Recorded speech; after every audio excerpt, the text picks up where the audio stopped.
आपने शिव गुरु महोत्सव का आयोजन किया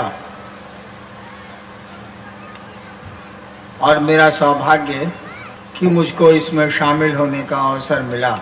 यह जो कार्यक्रम हो रहा है, इसके पीछे जो उद्देश्य है, जो मंशा है कि कार्यक्रम किस कारण से हो रहा है, इसके पीछे एक ही मंशा है, एक ही लक्ष्य है, एक ही प्रयोजन है कि जिस महादेव की बात, जिस शिव की बात और उनकी पूजा कई हजार वर्षों से हमारे आपके घरों में होती आई है, उसी शिव के बारे में बहुत पहले से कहा जा रहा है कि वो गुरु हैं, जगत गुरु हैं, आदि गुरु हैं, गुरुओं के गुरु हैं, इत्यादि बहुत सारे शब्द उपाधियां इस्तेमाल की गई हैं। शिव की पूजा का तो बड़ा पुराना प्रचलन है। महादेव की तो घर घर में पूजा होती है। कहा जाता है चंदा मामा सबके मामा, शिव घर घर के बाबा। लेकिन उनसे शिष्य के रूप में, उनको गुरु मानने के सिलसिले में कोई जुड़ाव आज तक नहीं हुआ। आप इतिहास का पन्ना उलट के देखेंगे तो 4-5 हजार साल में मुश्किल से 110-112 लोग मिलेंगे जिन्होंने शिव को अपना गुरु बनाया और खुद बड़े अच्छे गुरु हुए वो लोग। लेकिन आम आवाम में, आम लोगों में शिव को गुरु मानने की बात नहीं आई, ये सिलसिला नहीं शुरू हुआ। यह कार्यक्रम, ये शिव गुरु महोत्सव के आयोजन का यही उद्देश्य है कि लोगों को ये सूचना दी जाए, लोगों को समझाने और सुनाने की कोशिश की जाए कि जिस महादेव की पूजा घर घर में होती है वो गुरु भी है और उसे अपना गुरु बड़ी आसानी से बनाया जा सकता है। ये महाराष्ट्र की भूमि है, ये राज्य जो है महाराष्ट्र, यहाँ एक बहुत बड़े संत पैदा हुए हैं, नाम था ज्ञानेश्वर। संत ज्ञानेश्वर का नाम आप लोगों ने सुना होगा। उन्होंने बहुत पहले कहा था, आप समझने की कोशिश करिए, उन्हीं की लाइन में बोल रहा हूं। शिव, मुझको मराठी तो आती नहीं, माफी चाहूंगा। शिव द्वारा उपदिष्ट ब्रह्म विद्या, यानी शिव जो उपदेश देते हैं, उन्होंने जो उपदेश दिया है या देते हैं, उपदिष्ट जो उपदेश दिया गया हो, शिव द्वारा उपदिष्ट ब्रह्म विद्या जो दया से सर्वदा आर्द्र है। आर्द्र माने भींगा हुआ, कपड़े को पानी में डाल दीजिएगा तो भींग जाएगा, उसको बोलते हैं आर्द्र। इसी से हुआ आर्द्रता, ह्यूमिडिटी जो आप पढ़ते हैं वायुमंडल में। शिव द्वारा उपदिष्ट ब्रह्म विद्या जो दया से सर्वदा आर्द्र है, भींगी हुई है दया से, वो संसार में सदैव विजयनी है, वो संसार में सदैव विजयनी है। हम उसे बारंबार नमस्कार करते हैं। यहीं के संत थे ज्ञानेश्वर, सब लोग जानते हैं, बहुत पहले फिल्म भी बनी थी। उन्हीं की पंक्ति में बोल रहा हूं। शिव द्वारा उपदिष्ट ब्रह्म विद्या, शिव जो ज्ञान देते हैं, शिव जो उपदेश देते हैं उस परमात्मा के बारे में, शिव द्वारा उपदिष्ट ब्रह्म विद्या जो दया से सर्वदा आर्द्र है, भींगी हुई है, वह संसार में सदैव विजयनी है। हम उसे बार बार नमस्कार करते हैं। उसी शिव गुरु की बात करने के लिए आयोजन हुआ है और हम लोग उसी शिव गुरु की बात सुनाने और समझने और समझाने की कोशिश में यहाँ तक पहुँचे हैं। आपको इस बात पे आश्चर्य होगा कि मैंने जब शिव को गुरु माना था, मुझको खुद पता नहीं था कि शिव गुरु है। न मैंने कहीं पढ़ा था, न मैंने कहीं सुना था, मुझको कुछ पता नहीं था। श्मशान जाता था बचपन से, ढेर सारे अघोरियों और तांत्रिकों और गुरुओं के साथ रहा था मैं। अचानक 15 साल के बाद एक बार रात में श्मशान में एक ख्याल मुझको आया, ख्याल आया, बस सोचा मैंने और कुछ नहीं, सोचा। और श्मशान में आदमी अकेले होता है, वहां महफिल नहीं होती। मेरे मन में एक ख्याल आया था कि गुरु भगवान होते हैं, गुरु ब्रह्मा गुरु विष्णु गुरुदेव महेश्वर, सुनाई हम लोगों ने, बचपन में संस्कृत में पढ़ा है। गुरु भगवान होते हैं तो ये भगवान गुरु क्यों नहीं है? केवल मैंने सोचा, गुरु भगवान होते हैं तो ये भगवान गुरु क्यों नहीं है? क्यों सोचा इसको छोड़ दीजिए, लेकिन सोचा। मैंने सुना था भगवान शिव को कहते हैं, सुना था, अब समझा दूंगा, लेकिन उस दिन केवल सुना था। मैंने सुना था कि भारत का अध्यात्म, मैं इतिहास का विद्यार्थी भी रहा हूं कॉलेज में, भारत का अध्यात्म शिव को ईश्वर कहता है, महेश्वर कहता है, और महेश्वर को शिव कहता है।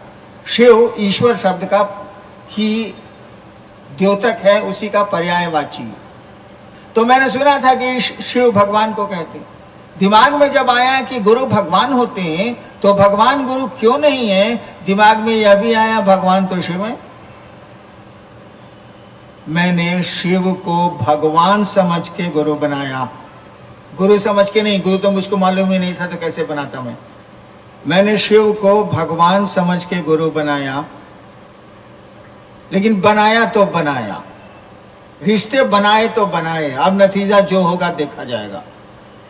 डर भी था, आपकी तरह मुझको भी ये बात मालूम थी कि शिव न दिखता है न बोलेगा, तो हमको समझाएगा कौन, हमको मंत्र कौन देगा, हमको प्रक्रियाएं कौन बताएगा। मेरे मन में भी ये था जैसे आम लोगों को होता है, सामने तो दिखता नहीं, वो सामने तो बोलेगा नहीं, उपदेश कौन देगा, समझाएगा कौन। लेकिन मेरे साथ लाचारी थी, मैं क्या करता। बहुत सारे जो मुझको गुरु मिले थे, मुझको जो मिले थे, मेरे मन को रास नहीं आया, और नतीजन मैंने भगवान को गुरु मान लिया, शिव को गुरु मान लिया। शिव गुरु है ये मुझको नहीं मालूम, लेकिन मान लिया तो मान लिया। माना तो 3 शर्त भी मैंने रखी। आदमी शर्त कब बनाता है, कंडीशन कब बनाता है, जब वो धोखा खाता है।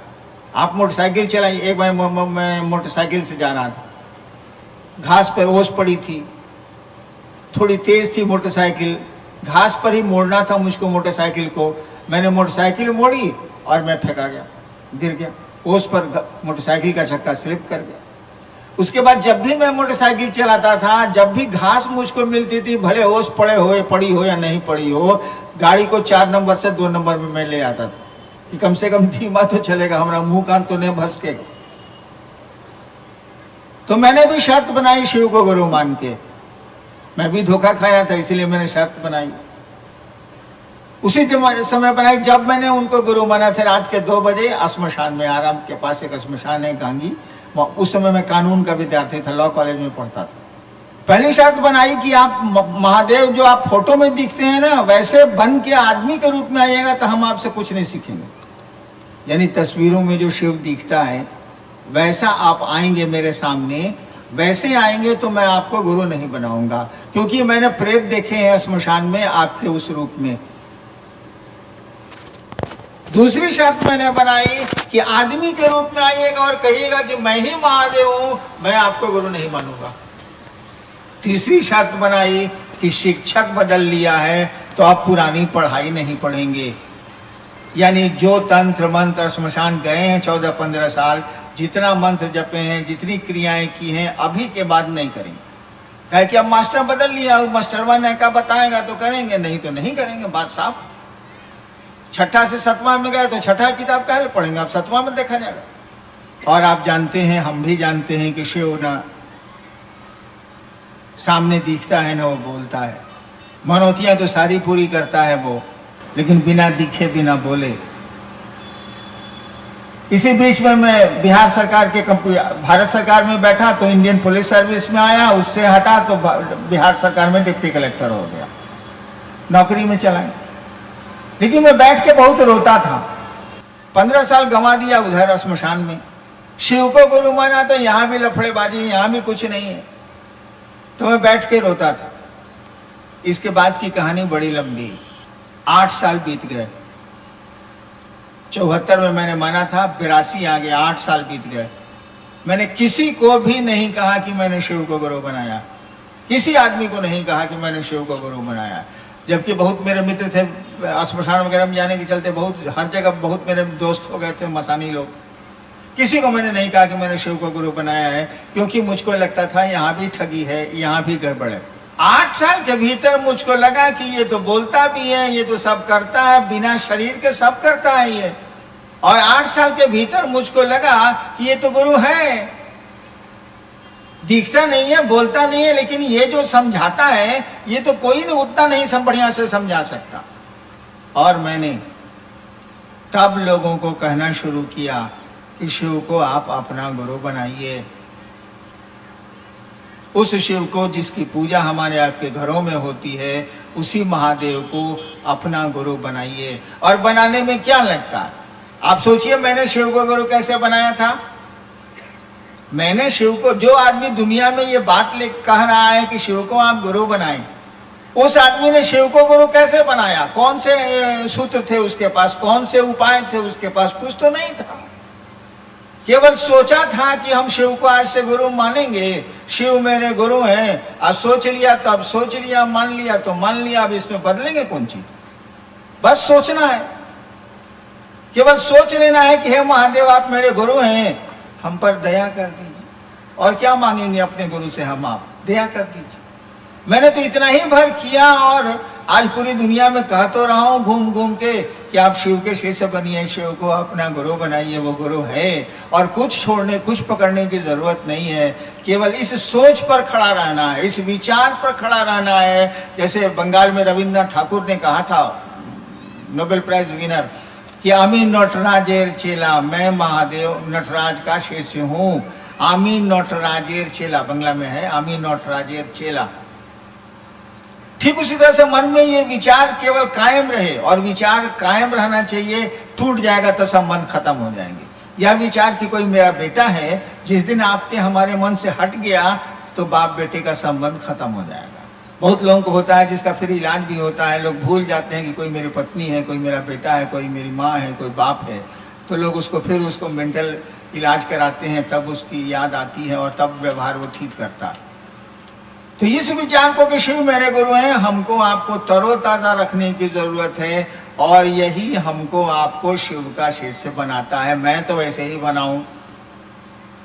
शिव को गुरु मानने के बाद जो मुझको 8 साल में लगा, तब मैंने कहना शुरू किया कि आप शिव को गुरु बनाइए, उनसे दया मांगिए, अपने गुरु शिव की चर्चा करिए और अपने गुरु को प्रणाम करने की कोशिश करिए। क्योंकि प्रणाम तो हम लोगों से होता नहीं है। प्रणाम तो हम लोग महादेव को करते नहीं है, अपने को करते हैं, अपने लिए महादेव को करते हैं। महादेव के लिए तो महादेव को प्रणाम करते नहीं है। तो हमने कहा कि प्रणाम करने की कोशिश करें। मैं आपका ज़्यादा वक्त नहीं लूँगा, देखता हूँ कि आपने क्या लिख के भेजा। चर्चा में शिव की तस्वीर, प्रसाद, पुष्प, आरती ये सब कर सकते हैं या नहीं? हाँ, कर सकते हैं। शिव की चर्चा में आपको प्रसाद चढ़ाना हो जरूर चढ़ाइए, अगरबत्ती जलानी हो जलाइए। लेकिन जब भीड़ ज्यादा हो जाएगी ना, तब इतने लोगों में प्रसाद बांटने में आपका मूड ही जाएगा फूट। कई जगह, कई राज्य हैं जहाँ शिव शिष्य बहुत ज्यादा हैं, वहाँ कई जगह आरती में गुरु बहनों की साड़ी में आग लग गई और वो जल गई। नेपाल में गुरु बच्चा था, वो आरती के लिए थाली में हाथ बढ़ाया तो रुई का जो रहता है जलता हुआ टुकड़ा उसकी आंख में गिर गया, उसकी एक आंख फूट गई। तो भीड़ में नहीं, अब अपने घर में जरूर आप अगरबत्ती जलाएं, प्रसाद चढ़ाएं, आरती करें। कोई हम लोगों का सुविधा नहीं है, काहे कोई रोकेगा? भैया आपका गुरु तो कुछ रोकता ही नहीं है, वो तो शिव है, जगत का गुरु है। जगत में तो तरह तरह के लोग रहते हैं, वो कैसे किसी को रोक देगा? आप चढ़ाइए, लेकिन थोड़ा सा सुरक्षा का भी ध्यान रखिए। आप प्रसादी चढ़ाइए तो हम लोग रहें तब चढ़ाइए, बढ़िया बढ़िया रसगुल्ला, पंतोआ। कहा कि महादेव तो खाएगा नहीं, उसको तो शरीर है नहीं बेचारे को, वो तो खा नहीं सकता है। शरीर रहेगा तब ना भोजन, शरीर रहेगा तब ना कोई सोएगा। एक बार महादेव ने मुझसे कहा था कि बेटा हमको शरीर है जो हम खाएंगे। बिल्कुल सही है, शरीर है तब ना भोजन, शरीर है तब ना कोई सोएगा, शरीर है तब ना कपड़े लत्ते, शरीर है तब ना सवारी। जगह शरीर ही नहीं है तो वो तो खाएगा नहीं। लेकिन हम लोग तो खाएंगे ना, तो हम लोग को तो चाहिए बढ़िया बढ़िया एटम बम, रसगुल्ला, चमचम। आप चढ़ाएगा इलायची दाना, देख के खाएगा, कहेगा दूर हटा।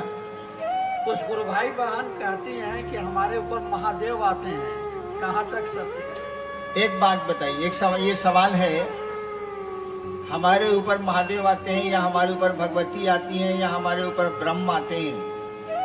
इस तरह कई सवाल कई जगह हुए हैं। एक बात बताइए, कोई शरीफ आदमी आपके घर में आपसे बिना पूछे जाएगा? कोई भले आदमी, कोई जेंटलमैन, कोई शरीफ आदमी आपके घर में आपसे बिना पूछे जाएगा? दरवाजे पर खड़ा होगा, पूछेगा कि फलना बाबू हैं, कहिएगा कि हैं, तो कहेगा कि जरा हमको मिलना है, तब आप कहिएगा आइए बैठिए, तब वो बैठेगा?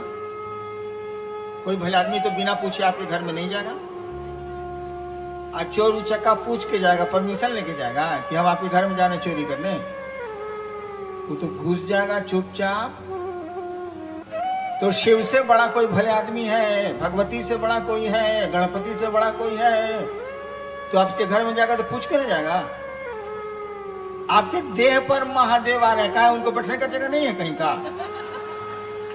आए, आपके देहिया पर बैठेंगे वो? भगवती आ रही है, भगवती को जगह नहीं, कण में तो विद्यमान है, तो आपके देहिया पर काहे आवेंगे इसे बताइए तो? वो भगवती नहीं है, चोर उचक्का। वो महादेव नहीं है, लफुआ है। होशियार होइए, उसको ठीक कीजिए। महादेव समझ के उसको पूजिए नहीं, वो सारा लुच्चा है। महादेव किसी के शरीर पर नहीं आता, वो भगवती किसी के शरीर पर नहीं आती, ये अच्छे लोग किसी के शरीर पर नहीं आते। कभी कोई भले आदमी किसी के शरीर पर नहीं जाता, उसको अपनी बहुत सारी जगह है रहने को। आपके घर में वो क्यों रहेगा? आपको वो घर देता है, आप ही के घर में वो रहेगा। जिज्ञासा है कि कुछ भक्त लोग मांस मछली खाते हैं, तो इसका अर्थ तो जीव हत्या है, क्या ऐसा करना उचित है? देखिए, जीव हत्या को तो कभी नहीं कहा जा सकता कि उचित है, लेकिन एक बात बताइए, आपके अंगूठे का निशान किसी दूसरे के अंगूठे के निशान से मिलता है क्या? आपकी आंखों की पुतली दूसरे किसी दुनिया में किसी की आंखों की पुतली से मिलती है क्या? विज्ञान कहता है नहीं मिलती। यानी इस दुनिया में भिन्न भिन्न प्रकृति और प्रवृत्ति के लोग हैं। जब अंगूठे का निशान नहीं मिलता, आंख की पुतली एक जैसी नहीं होती, तो आपकी चाहत, आपकी अभिलाषा, आपकी आकांक्षा, आपकी लाइक्स एंड डिसलाइक्स, जो जिसको आप कहते हैं, आपकी पसंद, आपकी नापसंद, एक कैसे हो सकती? नहीं हो सकती। जैसे शिव गुरु हैं, तो शिव गुरु तो जगत के गुरु हैं, तो वो ईश्वर है ना, वो परमात्मा है ना। तो समुद्र के किनारे जो मछुआरे रहते हैं और मछलियों को मार के अपना जीवन यापन और अपने परिवार को पालते हैं, क्या उनका महादेव नहीं है क्या? उन्हीं का है जो हम लोगों की तरह सब्जियां खाते हैं, उन्हीं का है जो हम लोगों की तरह साग भाजी खाते हैं। वो समुद्र के टापुओं और नदियों के किनारे रहने वाले मछुआरे या वो पलने वाले लोग जंगलों में जो रहते हैं, जिनको पास सब्जियां नहीं मिलती, वो जानवरों को मार के खाते हैं, या मछली खाएं या जो भी खाएं, वो क्या उनका महादेव नहीं है? क्या उनका परमात्मा नहीं है? तो क्या उनको अपने गुरु शिव को अपना गुरु मानने का अधिकार नहीं है? और हत्या सही हो या गलत हो, जीव हत्या सही हो या गलत हो, ये तो आपको बाघ से भी पूछना चाहिए, जो कि मांसी खाता है, घास नहीं खा सकता बेचारा, वो भी तो हत्याएं ही कर रहा है। तो जीव हत्या किसी भी हालत में सही नहीं है, लेकिन क्या करिएगा, जीवन जीने के लिए तो कुछ करना पड़ता है। और ऐसे लाखों करोड़ों लोग हैं जो ऐसा जीवन जीते हैं। शिव उनको मना नहीं कर सकता, क्योंकि वो जगत का गुरु है, वो भी भगवान के बेटे हैं, और भगवान को पाने का उनको भी उतना ही अधिकार है जो साग सब्जियां खाते हैं। सबको तो बराबर का हिस्सा। कहते हैं गुरु 9 प्रकार के होते हैं, तो हमें किस गुरु को या कैसे गुरु को परम गुरु या मोक्ष का गुरु माना जाए? ये MB शर्मा जी हैं मालसोपारा ईस्ट से। गुरु 9 प्रकार के होते हैं, कहीं पढ़ लिया, हम तो पढ़ के नहीं किए। कैसे, दूसरा सवाल है, कैसे गुरु को गुरु माना जाए जो मोक्ष गुरु हो? भैया लइकाई से हम सीखे हैं, सो हम बता देते हैं, हमको नहीं पता। हमको एक गुरु बोला था कि मोक्ष रखोगे ना तो मोक्ष मिल जाएगा, तब से हम देखिए थोड़ा थोड़ा मोक्ष रखते हैं। अब वो भाई साहब को हम क्या बताएं, वैसे शिव परम गुरु ही नहीं गुरु भी हैं। आप शिव को गुरु मान लीजिए, छोड़िए कौन कौन डिजाइन का गुरु होता है, आदमियों पर हर डिजाइन का होता है। अंधेरी वेस्ट से है, ओम को क्यों मंत्र से हटाया गया है? एक भाई ने पूछा है ओम को मंत्र से क्यों हटाया गया, हम कहला हटाएंगे, आप कहला जोड़े सो बता दीजिए। तो ये तो सवाल हो सकता है।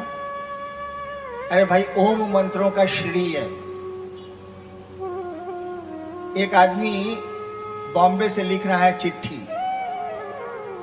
काम करने आया है, बेचारा बाहर का है, तो अपनी पत्नी को लिखेगा श्रीमती फूल कुमारी, श्रीमती नाम, उसके पत्नी का नाम मान लीजिए फूल कुमारी है, तो लिफाफा में लिखेगा श्रीमती फूल कुमारी, लिखेगा ना, श्री लगाया अपनी पत्नी के नाम पर, और लिफाफा के भीतर जो चिट्ठिया रहेगा उसमें क्या रहेगा, मेरी फूल कुमारी, हट गया ना, प्यारी फूल कुमारी, हट गया ना। तो ये सम्मान सूचक शब्द है, श्री है, मोहम्मद है, मिस्टर है, मिसेज है, मिस है, हमारे यहाँ श्री है, आर्यावर्त में श्री है। ठीक उसी तरह से जब आदमी के नाम को इतना सम्मान दिया गया तो देवताओं के नाम को नहीं दिया जाएगा, इसीलिए हर एक मंत्र के पहले श्री लगाए,